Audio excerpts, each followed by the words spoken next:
like straight out the Golden State, born and raised, SoCal in my blood and veins, sun and shades where the seasons never change, land of the many strange, short clothes and them pretty things. Level 4, level 5, level 6 players out there, I am bringing you an epic deck. I'm put a ton of time into this video. I'm not just throwing out random crap on YouTube to get views.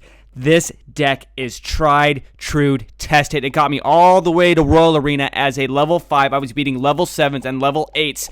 Remember this saying, the deck doesn't make the man makes the deck. And I'm going to show you how to play with this deck and own. This is my creation. I'm calling this deck Goblin Overload when it goes viral. Let's get into our first example. As you can tell, this guy has way better troops than me. I have a level 1 witch. He has a level 3 witch. He's got a level 3 prince. He has level 2 skeletons. I don't even have skeletons. This dude's got a freeze. He's got a expo. He's got troops way better than me. Let me show you how I took him out. So the key to this deck is, as the name implies, you want to overload the enemies so they can't stop you. I don't care if they have heroes. I don't care what they have. Your goal is to overload them. The way you do that is you draw them into your tower and you let your witch defend. You let your spear goblins defend. You build up your elixir and then you counter. Giant and Knight are key. Knight is so cheap at 3 elixir. You can use Knight to defend. You can also use Knight to tank. You're also going to use your Giants to tank. You're going to have your Goblin hut with Spirit Goblins. You're going to have your other Spirit Goblins that you can bring in. And then you're going to have your Witch making skeletons. All this is going to do is tank for you. You're going to keep your Spirit Goblins behind and your Goblin Barrel. You're going to be able to push forward. And I can't tell you how many times I go straight for the crown tower and get the king when I wasn't even planning it, because everything just starts building up behind those tanks and you crush it. All right, next example. This one's even better. I'm going to show you the best way to start if possible. It doesn't always work out this way. Again, what the goal is you want to draw the enemy in. Once you've seen where they're coming, this guy's coming in the hog on the right side, I'm going to go ahead and get my witch out. And the reason I'm going to do that is the witch is going to help me defend. She's going to make a ton of skeletons. It's going to let my elixir build up, and then I could start to drop stuff behind her. So there I go. I drop my giant with my spear goblins behind to tank. I've got my witch behind. She's making her skeletons, and I'm starting to make my push. Now, we know at this point there is nothing they can do to defend their crown tower. So what you immediately want to do next is you want to try to focus the enemy to get off your right tower and move to your left. So you start working on the left tower. Now, if they take the bait and come on the left, you've completely got the win, because then all you're doing is going 1v1 on that one lane right there. So I drop the Goblin hut. He still goes right side, so I have to defend. Again, I'm going to drop my giant to tank. I've got my Spirit Goblins, my Witch. I throw my Goblin Barrel just to get a little bit more, and look it, the king is almost done.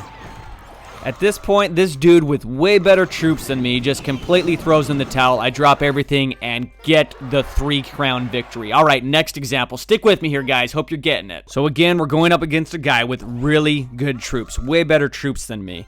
Now, a lot of you are probably wondering, why do I bring the Musketeer and not the Wizard? The reason I bring Musketeer is because she just completely wrecks giants. She completely wrecks, especially dragons, air troops. So I love to put my Musketeer behind my witch. As my witch is making skeletons, my witch and Musketeer can fight off any attack on me, and they could do it from a ranged distance. So I prefer the Musketeer, more powerful, stays a little further away, wrecks dragons, wrecks air troops, wrecks minions, and the Musketeer is just great, again, to get behind the witch, to get behind the knight, the giant. When I set up a giant, a witch with a Musketeer behind, and then I throw some spear goblins in, they are completely done. There's no way they're going to be able to stop that push. The Musketeer does wonders for you.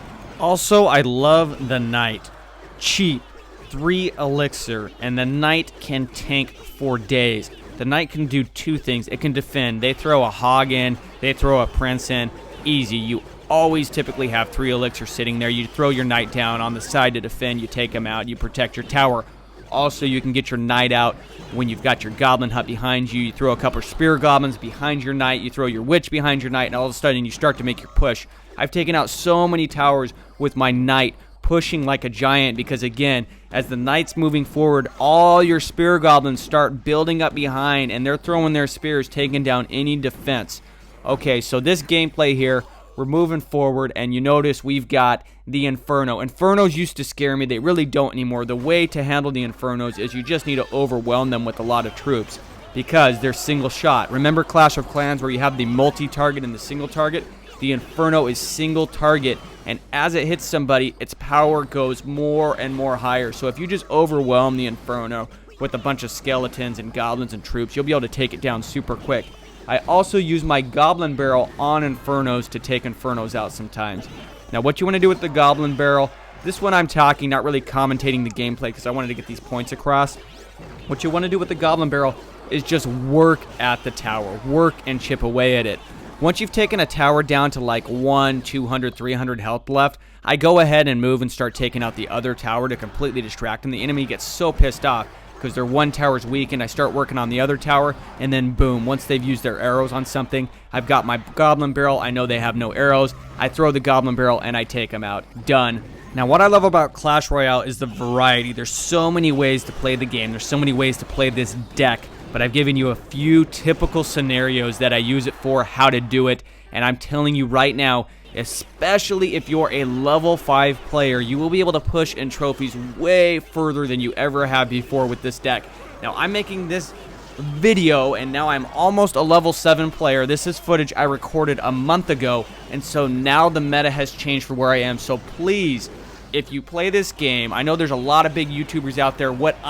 I'm just a small fry, but what I will bring to you is good content with huge analysis, with different gameplays, and I will do my best to give you the best information to help us low-level players out there trying not to be pay to win, trying to push like you guys, spending minimal money. So please consider subscribing. Thanks so much, guys, and we'll see you in the next Clash Royale video. Strictly bang, shouting out the Southern CA.